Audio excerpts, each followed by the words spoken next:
नमस्कार दोस्तों, स्वागत है आपका आज की बेहद बड़ी और ज़रूरी खबरों में। लेकिन खबर में आगे बढ़ने से पहले अगर आप भी गरीबों की मदद में उतरी कांग्रेस पार्टी का समर्थन करते हैं तो आप अभी इस वीडियो को लाइक कीजिए और इस लाल बटन को दबाकर चैनल को फ्री में सब्सक्राइब करके घंटी बजाइए और कमेंट सेक्शन में लिखें जय हिंद।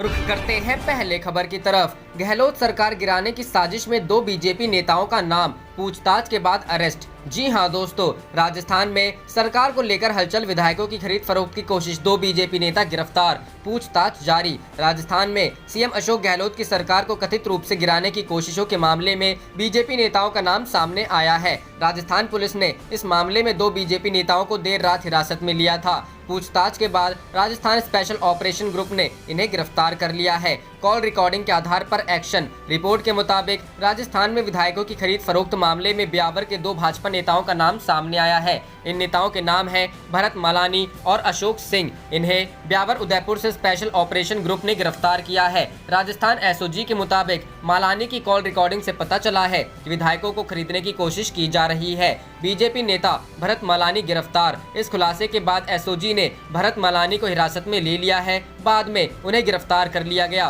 फिलहाल जयपुर में उनसे पूछताछ हो रही है। भरत मलानी राजस्थान बीजेपी में कई पदों पर जिम्मेदारी निभा चुके हैं। बता दें कि राजस्थान में सरकार गिराने की कोशिशों को लेकर स्पेशल ऑपरेशन ग्रुप ने केस दर्ज किया है। एफआईआर के मुताबिक स्पेशल ऑपरेशन ग्रुप को कुछ फोन नंबरों की रिकॉर्डिंग के दौरान पता चला कि अशोक गहलोत सरकार की गिराने की साजिश चल रही है।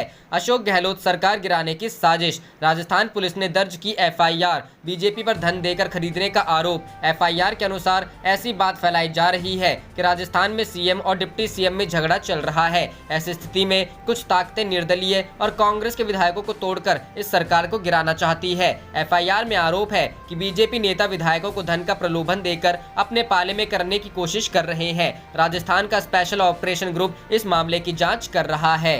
रुख करते हैं अगली खबर की तरफ। शरद पवार का बीजेपी पर निशाना, बोले जनता को हल्के में ना ले, इंदिरा और अटल भी हारे थे चुनाव। जी हां दोस्तों, एनसीपी अध्यक्ष शरद पवार ने बीजेपी पर निशाना साधते हुए कहा कि राजनेताओं को देश मतदाताओं के प्रति गलतफहमी पाली तो वह कभी सहन नहीं करता। यहां इंदिरा गांधी और अटल बिहारी वाजपेयी जैसे शक्तिशाली नेताओं को भी चुनाव में हार का सामना करना पड़ा था। महाराष्ट्र के पूर्व मुख्यमंत्री देवेंद्र फडणवीस के विधानसभा चुनावों के दौरान मी पुनः आई, मैं वापस आऊंगा वाले बयान की आलोचना करते हुए पवार ने कहा कि मतदाताओं ने सोचा किस रुख से अहंकार की बू आती है और उन्हें लगा कि सबक सिखाया जाना चाहिए। पवार ने शिवसेना के मुखपत्र सामना को दिए इंटरव्यू में कहा कि वे जितने मार्गदर्शक हैं उतने ही खलबली मचाने वाले भी हैं। उन्होंने कहा कि महाराष्ट्र की ठाकरे सरकार को बिल्कुल भी खतरा नहीं है। उन्होंने कहा कि उद्धव ठाकरे के मुख्यमंत्री बनने के पहले का दौर रखे हैं। इन 5 वर्षों की शिवसेना और भाजपा की सरकार थी, लेकिन शिवसेना के विचारों वाले जो मतदाता हैं और जो शिवसेना कार्यकर्ता हैं उन सभी में उस सरकार के प्रति एक तरह की व्याकुलता साफ दिखाई दे रही थी।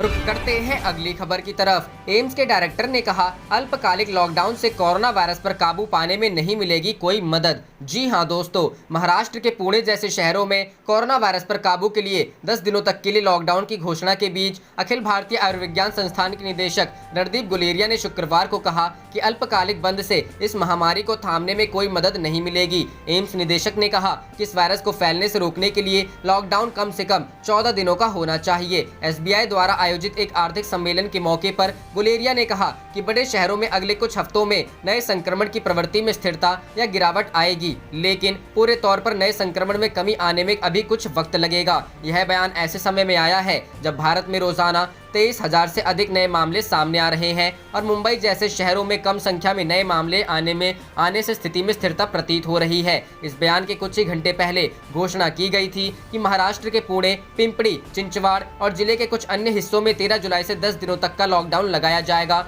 जबकि ठाणे में चल रहा लॉकडाउन 19 जुलाई तक बढ़ा दिया गया है एवं नांदेड़ में 12 से 20 जुलाई तक कर्फ्यू लगाया जाएगा। गुलेरिया ने कहा अल्पकालिक लॉकडाउन से संक्रमण की श्रृंखला को तोड़ने में कोई मदद नहीं मिलने वाली है। आपको एक दूसरे से दूरी बनाकर चलने की जरूरत है। जब लॉकडाउन हटता है तब लोग सारी बातें भूल जाते हैं। आपको निषिद्ध और अन्य क्षेत्रों पर कड़ी नजर रखने की जरूरत है। वायरस को फैलने से रोकने के लिए यह कम से कम 14 दिनों का होना चाहिए। रुख करते हैं अगली खबर की तरफ। दिल्ली सरकार की यूनिवर्सिटी में इस साल नहीं होंगी परीक्षाएं, मनीष सिसोदिया ने किया ऐलान। जी हां दोस्तों, कोरोना वायरस संक्रमण के चलते दिल्ली में सत्तासीन आम आदमी पार्टी सरकार ने घोषणा की है कि दिल्ली सरकार की यूनिवर्सिटी में इस साल परीक्षाएं नहीं कराई जाएंगी। छात्र छात्राओं के इंटरनल एग्जाम के आधार पर इवैल्यूएशन कराकर उन्हें उत्तीर्ण किया जाएगा। उप मुख्यमंत्री मनीष सिसोदिया ने शनिवार को एक डिजिटल पत्रकार वार्ता में कहा है कि केंद्र सरकार के अंतर्गत आने वाली सभी यूनिवर्सिटी के लिए भी यही रास्ता अपनाया जाए। उन्होंने यह सुझाव दिया है, लेकिन मानना केंद्र सरकार पर निर्भर करता है। दिल्ली के उप मुख्यमंत्री मनीष सिसोदिया ने यह भी कहा है कि सभी यूनिवर्सिटीज को फाइनल एग्जाम कैंसिल कर छात्रों के इवैल्यूएशन का कोई पैमाना तैयार कर डिग्री जल्द से जल्द देने के लिए कहा गया है। कोरोना की वजह से एग्जाम लेना और डिग्री न देना अन्याय होगा। ये निर्णय स्टेट यूनिवर्सिटीज के लिए लिया गया है। सीएम केजरीवाल ने पीएम को लिखा खत। बताया जा रहा है कि इस मुद्दे को लेकर मुख्यमंत्री अरविंद केजरीवाल ने प्रधानमंत्री नरेंद्र मोदी को पत्र भी लिखा है। पत्र में कहा गया है कि इससे छात्र छात्राओं पर मानसिक दबाव भी नहीं पड़ेगा और कोरोना वायरस संक्रमण से लड़ाई भी चलती रहेगी। पत्रकार वार्ता के दौरान मनीष सिसोदिया ने कहा कि कोरोना वायरस संक्रमण के चलते स्कूल और कॉलेज अभी भी बंद हैं। जब स्कूल बंद किए गए थे तब उनकी परीक्षा चल रही थी। ऐसे में हमने 9वीं और 11वीं के बच्चों के बारे में फैसला लिया था कि उनकी परीक्षा की जगह बिना एग्जाम अगली क्लास में भेजेंगे। इस बाबत हमने केंद्र सरकार से 10वीं और 12वीं के बारे में भी यही व्यवस्था करने को कहा था। केंद्र सरकार ने इसको मान लिया था। स्कूल का मामला अलग था, लेकिन यूनिवर्सिटी का मामला थोड़ा पेचीदा है। जिस सेमेस्टर को पढ़ाया ही नहीं गया उसके बारे में एग्जाम लेना मुश्किल है, यह दिल्ली सरकार का मानना है। रुख करते हैं अगली खबर की तरफ। प्रशांत किशोर ने नीतीश कुमार पर साधा निशाना, कहा चुनाव कराने की जल्दी में लोगों की जान खतरे में मत डालिए। जी हां दोस्तों, चुनावी रणनीतिकार प्रशांत किशोर ने एक बार फिर बिहार के मुख्यमंत्री नीतीश कुमार पर हमला बोला है। प्रशांत किशोर ने शनिवार को एक ट्वीट करते हुए लिखा है कि देश के कई राज्यों की तरह बिहार में भी कोरोना की स्थिति बिगड़ती जा रही है, लेकिन सरकारी तंत्र और संसाधनों का एक बड़ा हिस्सा चुनाव की तैयारियों में लगा है। नीतीश कुमार जी, ये चुनाव नहीं, कोरोना से लड़ने का वक्त है। लोगों की जिंदगी को चुनाव कराने की जल्दी में खतरे में मत डालिए। चिराग पासवान ने फिर कहा, चुनाव के लिए सही वक्त नहीं। लोजपा अध्यक्ष व सांसद चिराग पासवान शुक्रवार को एक बार फिर वर्तमान परिस्थिति में चुनाव की पहल के खिलाफ खड़े हो गए हैं। उन्होंने साफ कहा है कि कोरोना महामारी के बीच चुनाव करना ना तो लोकतंत्र के लिए सही है और ना ही जनता के हित में है। लोजपा अध्यक्ष ने ट्वीट कर कहा है कि लोक जनशक्ति पार्टी चुनाव के लिए तैयार है, लेकिन चुनाव आयोग को भी इस विषय पर सोचकर निर्णय लेना चाहिए। कहीं ऐसा ना हो कि चुनाव के कारण एक बड़ी आबादी को खतरे में झोंक दिया जाए। साथ ही कोविड-19 नामक इस महामारी के बीच चुनाव होने पर पोलिंग परसेंटेज भी काफी नीचे रह सकता है। यह लोकतंत्र के लिए ठीक नहीं है। उन्होंने कहा है कि कोरोना का प्रकोप से बिहार ही नहीं पूरा देश प्रभावित है। रामविलास पासवान का बड़ा बयान, कहा मैं चिराग के फैसले के साथ हूँ। एनडीए में जेडीयू व लोजपा में चल रही खींचतान के बीच केंद्रीय मंत्री रामविलास पासवान ने साफ किया कि चिराग का निर्णय पार्टी के लिए अंतिम होगा। पार्टी में अब उनका कोई हस्तक्षेप नहीं है। दिल्ली में प्रेस कॉन्फ्रेंस में पत्रकारों के सवाल पर कहा कि मेरे नेता नरेंद्र मोदी हैं, जिन्होंने गरीब के लिए कई बड़े निर्णय लिए हैं। चिराग पार्टी अध्यक्ष है, पार्टी में फैसला लेने का अधिकार उनका है। वे जो भी निर्णय लेंगे हम उनके साथ हैं। रामविलास पासवान ने यह भी कहा कि पार्टी पर अब मेरा भी बस नहीं चलता। मंत्रालय की प्रेस कॉन्फ्रेंस में रामविलास पासवान राजनीतिक सवालों से बचते रहे, लेकिन पत्रकारों के लगातार हो रहे सवालों के जवाब में उन्होंने ये बातें कही। रुख करते हैं अगली खबर की तरफ। चिराग पासवान ने बढ़ा दी नीतीश की टेंशन, 94 सीटों पर ठोका दावा। जी हां दोस्तों, कुछ समय से चिराग नीतीश में अनबन की आ रही हैं खबरें। सीटों पर बात नहीं बनी तो अकेले चुनाव लड़ सकती है एलजेपी। बिहार विधानसभा चुनाव को लेकर सियासत तेज हो गई है। लोक जनशक्ति पार्टी के राष्ट्रीय अध्यक्ष और सांसद चिराग पासवान ने बिहार में एनडीए की टेंशन बढ़ा दी है। इससे बिहार के मुख्यमंत्री और जेडीयू नेता नीतीश कुमार की दिक्कत बढ़ती दिख रही है। चिराग पासवान और नीतीश कुमार के बीच अनबन की खबरें पिछले कुछ वक्त से लगातार आ रही है। दोनों नेताओं के बीच विवाद की दो वजह है। पहली वजह है सीटों के तालमेल का मुद्दा। फिर चाहे वह बिहार विधान परिषद की 12 सीटें हों और रिक्त सीटों पर राज्यपाल द्वारा नामित किए जाने वाले सदस्यों का हो, या फिर बिहार विधानसभा चुनावों में सीटों के बंटवारे का। चिराग पासवान की मांग है कि बिहार विधान परिषद में उनकी पार्टी को 2 सीटें दी जाएं और बिहार विधानसभा में कम से कम 43 सीटें दी जाएं। शुक्रवार को इस झगड़े को चिराग पासवान ने आगे बढ़ाते हुए बिहार विधानसभा चुनाव में 94 सीटों पर दावा ठोक दिया है। शुक्रवार को चिराग पासवान ने ट्वीट कर कहा, मुझे खुशी है कि लोक जनशक्ति पार्टी के बिहार प्रदेश संसदीय बोर्ड की बैठक में 94 विधानसभा पर बूथ लिस्ट सत्यापित कर संसदीय बोर्ड के अध्यक्ष राजू तिवारी ने सौंपी है। साथ ही बाकी बाकी की 149 सीटों पर जल्द सूची सत्यापित कर जमा करने की बात कही है। लोक जनशक्ति पार्टी चुनाव के लिए तैयार है। एलजेपी अध्यक्ष चिराग पासवान के इस ट्वीट से साफ हो गया है कि वो किसी भी परिस्थिति के लिए तैयार है, फिर चाहे वह एनडीए से निकलकर अकेले अपने दम पर चुनाव लड़ने की बात ही क्यों ना हो। इस ट्वीट के जरिए चिराग पासवान ने बीजेपी और जेडीयू दोनों को संदेश दे दिया है कि अगर सीटों के तालमेल पर उनकी बात नहीं मानी गई तो वह एनडीए का दामन छोड़कर अकेले भी चुनाव लड़ने को तैयार हैं। रुख करते हैं अगली खबर की तरफ। बिहार कोरोना काल में चुनाव नहीं, तेजस्वी को मिला चिराग का समर्थन। जी हां दोस्तों, इस साल अक्टूबर नवंबर के महीने में बिहार विधानसभा के चुनाव होने वाले हैं। हालांकि कोरोना महामारी के कारण इसे टालने को लेकर भी आवाजें उठने लगी है। राष्ट्रीय जनता दल के नेता तेजस्वी यादव के बाद अब एनडीए गठबंधन में सहयोगी लोक जनशक्ति पार्टी के अध्यक्ष चिराग पासवान ने भी महामारी के बीच चुनाव कराने को लेकर चिंता व्यक्त की है। शुक्रवार को एक के बाद एक किए गए ट्वीट में चिराग पासवान ने कहा कि वे बिहार विधानसभा चुनाव 2020 के लिए उनकी तैयारी पूरी है, बावजूद इसके हम चुनाव के पक्ष में नहीं हैं। उन्होंने लिखा कि लोक जनशक्ति पार्टी चुनाव के लिए तैयार है। 94 विधानसभा सीटों पर बूथ लिस्ट सत्यापित करने का काम पूरा हो जाएगा और बाकी की 149 सीटों पर भी जल्दी इसे कर लिया जाएगा। लोजपा अध्यक्ष चिराग पासवान ने कहा, कोरोना के प्रकोप से बिहार ही नहीं पूरा देश प्रभावित है। कोरोना के कारण आम आदमी के साथ साथ केंद्र व बिहार सरकार का आर्थिक बजट भी प्रभावित हुआ है। ऐसे में चुनाव से प्रदेश पर अतिरिक्त आर्थिक बोझ पड़ेगा। संसदीय बोर्ड के सभी सदस्यों ने इस विषय पर चिंता जताई है। एक अन्य ट्वीट में चिराग ने चुनाव आयोग से भी बिहार विधानसभा चुनाव के संबंध में सोचकर निर्णय लेने की बात कही। उन्होंने ट्वीट किया, चुनाव आयोग को भी इस विषय पर सोचकर निर्णय लेना चाहिए। कहीं ऐसा न हो कि चुनाव के कारण एक बड़ी आबादी को खतरे में झोंक दिया जाए। इस महामारी के बीच चुनाव होने पर पोलिंग परसेंटेज भी काफी नीचे रह सकते हैं, जो लोकतंत्र के लिए ठीक नहीं है। विपक्ष का आरोप, सरकार चुनाव में व्यस्त बिहार में कोरोना वायरस का संक्रमण राज्य के नए इलाकों के साथ ही वीवीआईपी इलाकों में भी पहुंच चुका है। इसको लेकर विपक्षी दल राजद और कांग्रेस ने सरकार पर निशाना साधा था। इन दलों का कहना है कि सरकार महामारी को नियंत्रण में करने की बजाय चुनाव की तैयारियों में व्यस्त है। बता दें कि बिहार विधानसभा में नेता प्रतिपक्ष तेजस्वी यादव ने मीडिया से बातचीत में कहा था कि यह चुनाव के लिए सही समय नहीं है। अप्रत्याशित रूप से बिहार में कोरोना का संक्रमण बढ़ रहा है, लेकिन राज्य सरकार इसको लेकर चिंतित नहीं दिख रही है। कैबिनेट, प्रशासन और पूरी सरकार चुनाव में व्यस्त है। तेजस्वी यादव ने यह भी आरोप लगाया कि सरकार आंकड़े छुपा रही है और अगर अभी भी नहीं जागी तो अगस्त सितंबर तक कोरोना बिहार में विस्फोटक रूप ले लेगा।